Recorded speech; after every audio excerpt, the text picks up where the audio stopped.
कांग्रेस या राजद के हों, वो ये उंगली उठाते थे, मजाक उड़ाते थे और कहते थे कि ओवैसी नहीं आएगा, एक इलेक्शन का मेहमान है। हमने उनसे कहा कि याद रखो, जिस जगह पर अल्हम्दुलिल्लाह हम अल्लाह के फजल व करम से अपना परचम को लेकर आते हैं, हम जिंदगी भर उस जगह को नहीं भूलते, ना छोड़कर जाते हैं। और अगर कोई ये कहेगा कि मजलिस सिर्फ एक इलेक्शन लड़ने के लिए आई थी, ये बात बिल्कुल गलत है। हम बार बार आते रहेंगे, सीमांचल के इंसाफ की लड़ाई लड़ते रहेंगे, आपके दिल को अपने काम से, अपनी मोहब्बत से, अपने इखलास से जीतते रहेंगे और ये हमारा सफर जारी और जारी रहेगा। 20वीं और अहम बात मैं आपको बताना चाहता हूँ कि CAA NRC की लड़ाई आप तमाम ने लड़ी थी, आप सबने एहतजाज किया था ना। CAA NRC की लड़ाई हम सबने एहतजाज किया था। जब पार्लियामेंट में इसका बिल पेश हुआ CAA का, आप पूछिए ये JDU के लोगों से, ये राजद के लोगों से, कांग्रेस के लोगों से, इनके बड़े बड़े नेताओं से, जब लोकसभा में ये बिल लाया गया था तो हमने इस बिल की मुखालिफत में कहा कि भारत की आज़ाद हिंदुस्तान की तारीख में पहली मर्तबा एक ऐसा कानून बनाया जा रहा है जो मजहब की बुनियाद पर कानून बनाकर उसको मुसलमानों को उससे दूर रखा जा रहा है। और हमने पूरी पार्लियामेंट के सामने महात्मा गांधी ने जनूबी अफ्रीका में जब इसी तरह का कानून वहां की सफेद फार्म हुकूमत ने बनाया था तो गांधी ने उस कानून को फाड़ दिया था। हमने कहा हम उसी नक्शे कदम पर चलकर इस कानून को फाड़ते हैं। और पूरे भारत देश में सबने एहतजाज किया जब सीमांचल की सरजमीन पर NPR NRC की लड़ाई लड़ी जा रही थी। भारत के संविधान को बचाने के लिए, आइन को बचाने के लिए, जिसको बाबा साहिब अम्बेडकर ने बनाया। आप खुद अपने दिल पर हाथ रखकर मेरे सवाल का जवाब दीजिए कि जब आप कड़ाके की सर्दी में अपनी माँ और बहनों के साथ एहतजाज कर रहे थे तो क्या कोई राजद का JDU नेता आपके साथ कंधे से कंधा मिलाकर खड़ा था? कोई नहीं खड़ा था। ये सब हम अकेला छोड़कर अपने घर में आराम की नींद सो रहे थे और हम लड़ाई लड़ रहे थे भारत को बचाने की, हम लड़ाई लड़ रहे थे संविधान को बचाने की, हम लड़ाई लड़ रहे थे, हमारी बका की लड़ाई थी जिंदगी।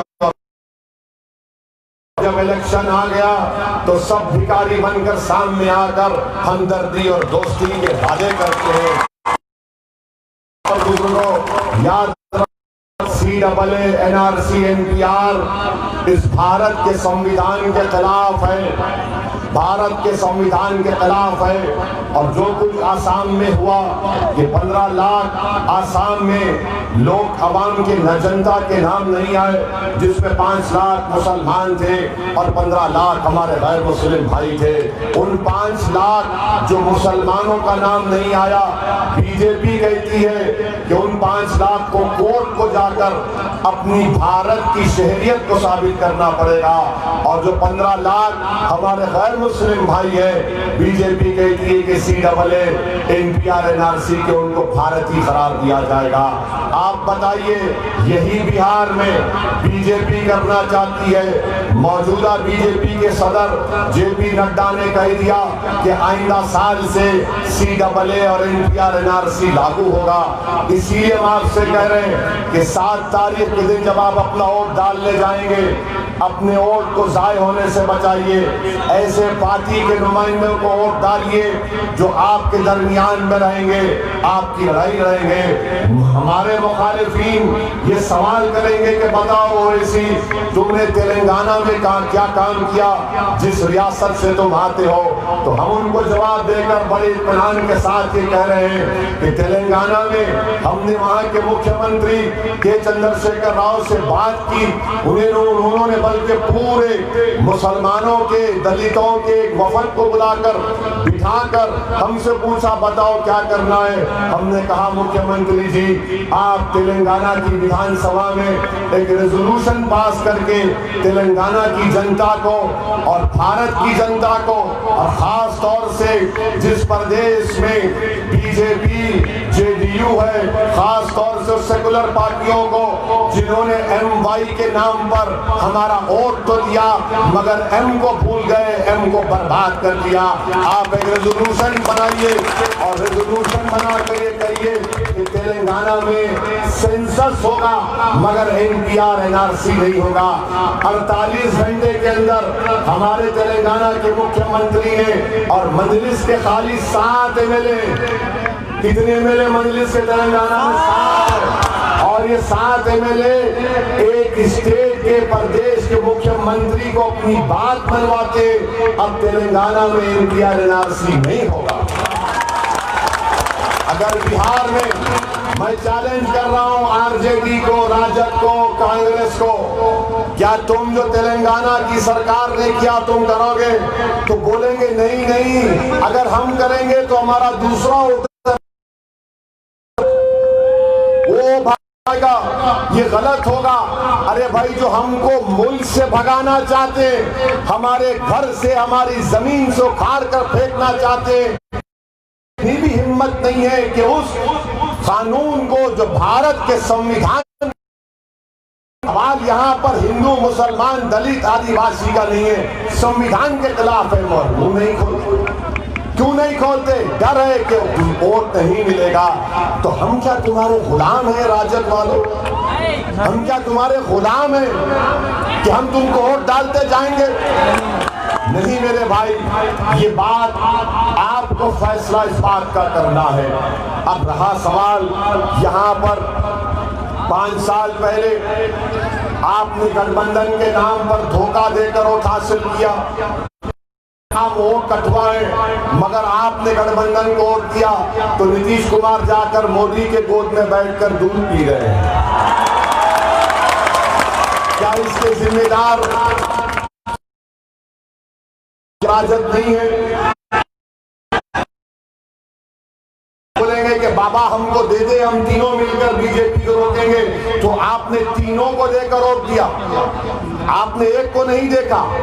जब 3 तुमको धोखा दिए तो मुझ जैसे तो साथ दे दो। तीनों ने तुमको। अब रहा सवाल के यहाँ के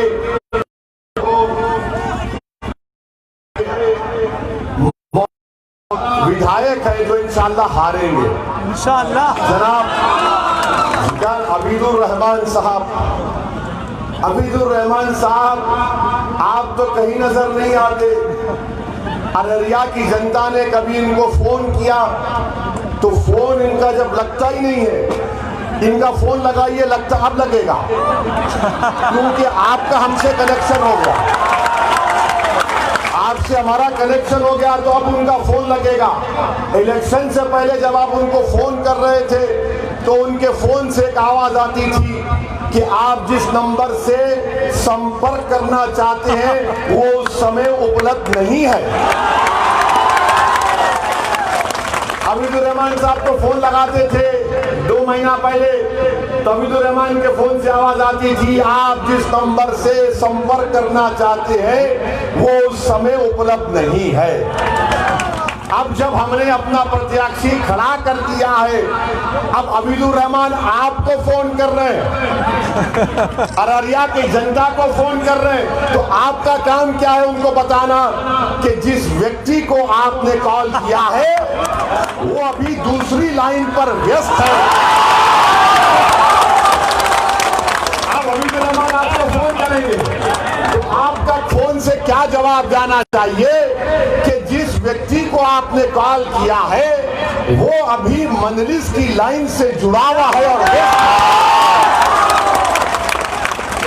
अब आप बताइए, 5 साल मौका मिला, रूपोश नजर नहीं आए कहीं पर भी।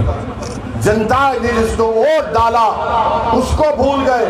अब आप देखिए कि अगर आप हमारे राशिद अनवर को कामयाब करेंगे तो ये इंशाअल्लाह आपने सबको दिया, राजद को दिया, नीतीश कुमार बीजेपी को दिया, एक 5 साल हमारा साथ दीजिए, हमारे नुमाइंदे को कामयाब करिए, आपके नौजवान को कामयाब करिए। आपने देखा कि नरेंद्र मोदी देश के प्रधानमंत्री लॉकडाउन पूरे देश में लगा दिया और सिर्फ 4 घंटे का मौका दिया, तो बिहार के मौजूदा मुख्यमंत्री जिसको 15 साल बिहार की जनता ने सत्ता दी, उन्होंने जख्म पर नमक छेड़कर कहा कि मैं किसी को भी बिहार में दाखिल होने नहीं दूंगा। जो हमारा प्रवासी मजदूर था वो परेशान था, नीतीश कुमार उसको बिहार में आने नहीं दिए, ट्रेन का टिकट के पैसे भी उन प्रवासी मजदूरों से लिए गए, ट्रेन में न पीने का पानी दिया गया, न खाने को खाना दिया गया, कई हमारे बच्चे ट्रेन में बीमार पड़ गए, कई का इंतकाल हो गया, कोई पुरसान हाल नहीं था। ये जेडीयू और नरेंद्र मोदी की डबल इंजन सरकार है। नरेंद्र मोदी क्या कहते हैं, सबका साथ सबका विकास मिला, मगर सबका विनाश भी कर रहे हैं बिहार में। मेरे अजीज दोस्तों और बुजुर्गों, मौजूदा विधायक जो कुलाटी मास्टर है, एक पार्टी में थे दूसरी पार्टी में आ गए। जमता ब्रिज, जमता पुलिया को 2007 का शिलान्यास कर दूंगा। अब्दुल रहमान साहब वो पुलिया कर देगी, अब तो नहीं बना पाएंगे इंशाअल्लाह। हमको यकीन है कि अररिया की जनता यहां से राशिद अनवर को कामयाब करेगी, ये वो बनाएगा इंशाअल्लाह ताला। क्या ये बात सच नहीं है मेरे अजीज दोस्तों बुजुर्गों कि 2017 में जम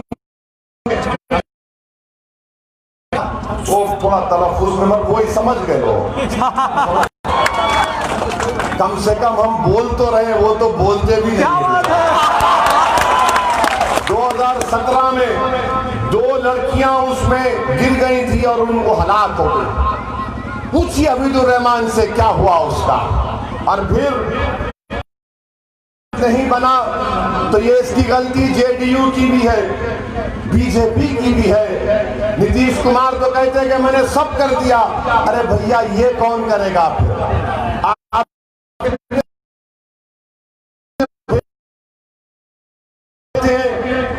कि यहाँ पर जो राशन मिलता है सबसे खलीज क्वालिटी का, बेकार क्वालिटी का चावल दिया जाता है, इसका भी जिम्मेदार। और फिर रोड का कंडीशन, रोड तो है ही नहीं। मिसाल के तौर पर हम आपको पूछ रहे हैं, अररिया से जोकीहाट की रोड माशाअल्लाह, अल्लाह नजर बद से बचाए, इतने खड्डे उसमें। अररिया से परमान, अररिया से रानीगंज, बताइए आप अस्पताल कोई दवा नहीं। हमने न्यूज में पढ़ा था कि हमारी एक बहन, एक बेटी ने बाहर वहां पर बच्चे को जन्म दिया। ये क्या हो रहा है यहाँ पर? और फिर आप ये भी देखते हैं कि बाढ़ इलाका है ये अररिया, आप मुझसे बेहतर जानते हैं। आपको मालूम अब्दुल रहमान ने इसको नोटिफाई तक नहीं किया 5 साल में। जब बाढ़ प्रभावित इलाका है तो उसको नोटिफाई करना पड़ता है, जब नोटिफाई होता है तो आपको गवर्नमेंट से मुआवजा मिलता है, रिलीफ मिलता है। 5 साल वोट लिए और एक मामूली कागज पर नहीं करा सके कि इसको बाढ़ प्रभावित इलाका कराकर, इसीलिए हम आपसे कह रहे हैं कि अपने वोट को जाय हो। फिर यहाँ पर मनरेगा का काम का वादा किया था, अब्दुल रहमान ने किया था, मुख्यमंत्री नीतीश कुमार ने किया था। लॉकडाउन में मनरेगा का काम मिलेगा, किसी को नहीं मिला। इसका जिम्मेदार कौन है बताइए आप? और फिर यहाँ पर आप ये भी जानते हैं कि ये रेती का माफिया है, शराब मिलती है, तस्करी होती है, ये पूरे माफिया यहाँ पर बढ़ता जा रहा है। अमन कैसे कायम होगा? शिक्षा का कोई इंतजाम नहीं। और आप जानते हैं कि रिश्वत करप्शन इतना बढ़ चुका है कि पंचायत से लेके ब्लॉक लेवल तक अगर किसी गरीब को शौचालय या बैतुल खला बनाना है तो उसको 2000 की रिश्वत प्रधानमंत्री आवास में घर के लिए गरीब को 20,000 की रिश्वत देनी पड़ती नहीं पड़ती? ये हाल हो चुका है। इसीलिए एक अच्छे साफ सुथरे प्रत्याशी को आप कामयाब करिए। 7 तारीख के दिन पतंग छाप पर वोट लगाकर अररिया की तरक्की के लिए, अररिया की जनता के इंसाफ के लिए हम आपसे अपील करने आए हैं कि आप अपना एक एक वोट यहाँ पर हमारे उम्मीदवार जो के कैंडिडेट भी हैं। देखिए, याद रखिए, आपने 5 साल पहले वोट देकर हमने अपने धोखा खाया है। दोबारा आप अपने वोट को जाया से बचाइए। एक बदलाव है तो नौजवान हमसे ही कहता है कि बदलाव की लहर चल रही है और नीम पार्टी के प्रत्याशी यहाँ को जाएंगे। मैं आप एक बात कह रहा हूं, इल्जाम लगाते हैं कि मजलिस का अगर नीम पार्टी का कोई जीत जाता है करेंगे तुम लोग, क्या कर लोगे तुम लोग? मेरे भाई याद रखो, भारत की पार्लियामेंट में 2 आपके सांसद हैं, मैं और इम्तियाज जलील। 540 की भारत की पंचायत में जब मैं और इम्तियाज जलील खड़े होकर के साथ